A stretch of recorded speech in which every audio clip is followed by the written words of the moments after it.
Taxis are responsible for moving 18 million people per day in South Africa. And we're out at Arts and Main in Johannesburg to see an app that is set to change the way that commuters commute. Commuters, on average, spend just over an hour in a taxi every single day. Research shows that most of these commuters do in fact have smartphones. So it's not the internet that's a problem, it's affording the access to the internet that presents the problem.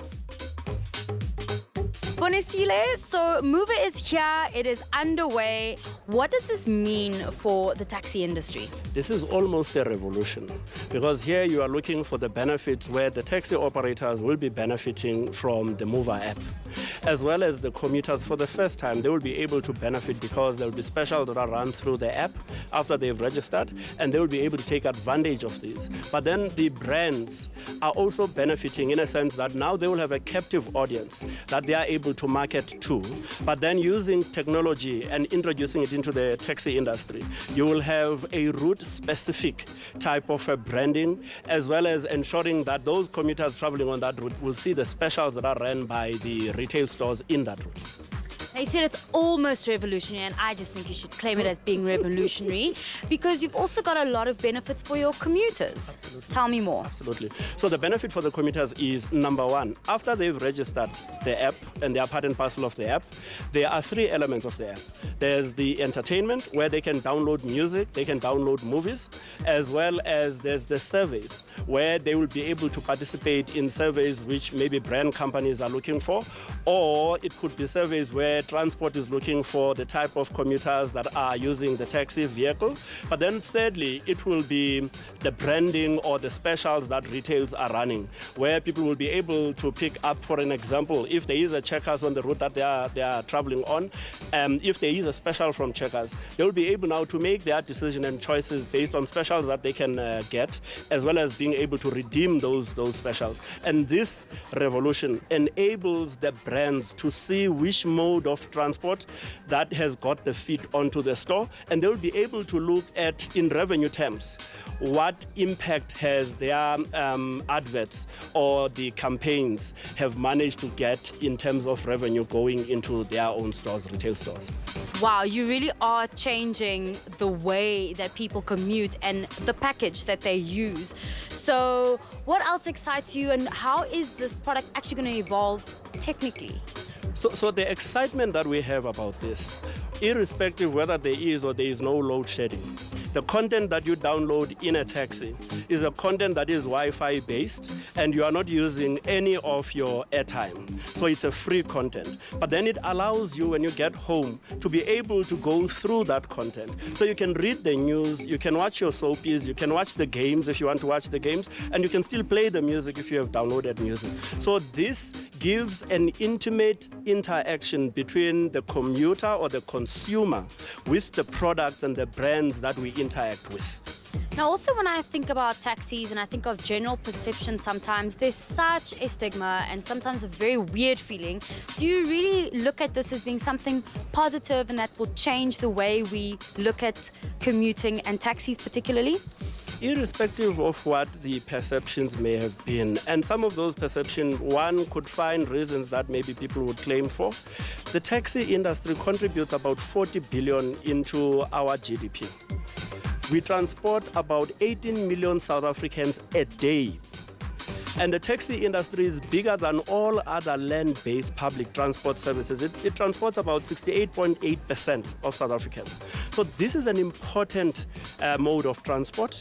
And as a result, it is important for us to ensure that the success of the taxi industry is guaranteed. We don't just offer finance, but we help them in the process of getting passive income, because they have to deal with the petrol prices and all these things. Now, when you finance a taxi, you finance a community, because if you get to a rank, it's not only the driver that gets employed. You've got the rank marshals, but also you've got the ladies that are cooking food and everything. So you've got people that are also trading there, the hawkers. So you've got a microeconomic environment where there are a lot lot of dependents that benefit from the taxi industry. And we would love South Africans to appreciate this aspect of the taxi industry. Certainly, there's a lot of things that we are also doing in terms of ensuring safety and making sure that the taxi industry is part and parcel of those positive initiatives.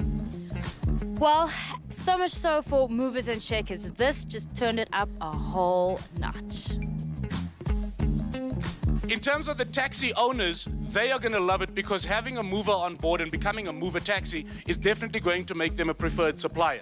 Because if I were you and you were in a queue at a taxi rank, which taxi are you going to choose? The one where you've got to spend money on data or the one where you can browse the internet for free? For me, it becomes a no-brainer. Ashwin, you were involved in the development, which was actually co-developed between India and South Africa with Winjit. Tell me more. So it was like, it's a joint venture between Winjit and OnRoute to deliver Moova. So the idea, the thought process, we used a lot of local talent to develop, test, and deliver this application in this market. So it's not like it's only an Indian product or it's only a South African product. I think it's a joint venture between two developing markets. It comes from the Gandhi days, I would put it this way. So here's to cool emerging markets and Gandhi's power behind this. It's from the cool emerging markets. Like, we've got some real problems and that's what we're trying to solve. Now, this is not a problem which you would even face in the developed market where internet connectivity is a problem, where 20 people take a taxi for 2 hours. They've got some better connectivity and things like that. But this is a real problem in real countries like India and Africa. I really like how it also is occupying the time that people are spending in a taxi and on the go. But what personally excites you about Moova launching? So what excites me about this Moova launch is the commuters being able to interact with brands. So earlier, our technology when we built it in India was one way of interaction.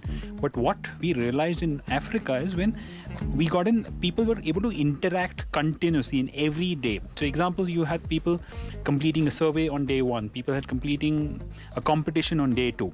So every day they were motivated to come to the app on and off. So they were not like limited to say, okay, once they've used the app, they need not come in again tomorrow. Every day they were ready for a surprise that today we are going to have a competition, today we're going to have a coupon, tomorrow possibly a survey which we'll have complete and we'll be earning some points. So there was a lot of instant gratification which happened as soon as they completed a task within the app. Well, what can I say? Here's to global collaboration and crossing borders to create some awesome, awesome apps. If the taxi is happening to stop outside a Checkers, guess what type of advertising can pop up for that specific taxi? Checkers can get involved and just like that, not only have a captive audience, but have an audience that is right there. Essentially, we are selling you the marketing and dropping you off. I mean, come on. I'm with Juaneta from APSA. So tell me why you decided to give this particular movement a thumbs up and get involved. I think as a start, it's something very innovative. And from a digital perspective, we've been launching a lot of digital innovation in our own business to revolutionize the way that financial services looks. And this is the first start to making a big success of that. What personally excites you about the app and what it offers, if there was one highlight that you could choose?